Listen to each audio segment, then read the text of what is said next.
کسان کی بیوی نے جو مکھن کسان کو تیار کر کے دیا تھا وہ اسے لے کر فروخت کرنے کے لیے اپنے گاؤں سے شہر کی طرف روانہ ہو گیا۔ مکھن گول پیڑوں کی شکل میں بنا ہوا تھا اور ہر پیڑے کا وزن 1 کلو تھا۔ شہر میں کسان نے اس مکھن کو حسب معمول ایک دکاندار کے ہاتھوں فروخت کیا اور دکاندار سے چائے کی پتی، چینی، تیل اور صابن وغیرہ خرید کر واپس اپنے گاؤں کی طرف روانہ ہو گیا۔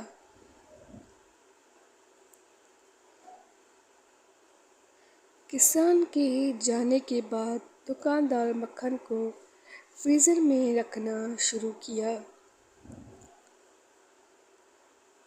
اس سے خیال گزرا کیوں نہ ایک پیڑے کا وزن کیا جائے۔ وزن کرنے کے بعد ہر پیڑا 900 گرام کا نکلا۔ حیرت و صدمے سے دکاندار نے سارے پیڑے ایک ایک کر کے تول ڈالے، مگر کسان کے لائے ہوئے سب پیڑوں کا وزن ایک جیسا اور 900 گرام ہی تھا۔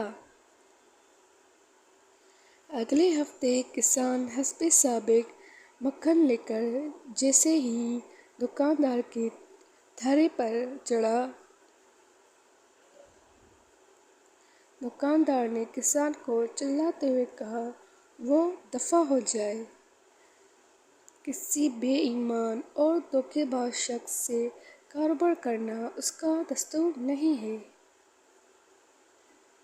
کسان نے یأسیت اور افسردگی سے دکاندار سے کہا، میرے بھائی مجھ سے بد ظن نہ ہو، ہم تو غریب اور بیچارے لوگ ہیں، ہمارے پاس تولنے کے لیے باٹ خریدنے کی اساعت کہاں؟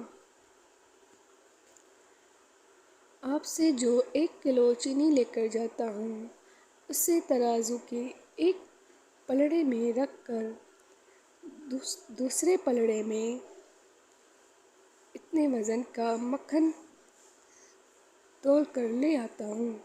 اس تحریر کو پڑھنے کے بعد آپ کیا محسوس کرتے ہیں؟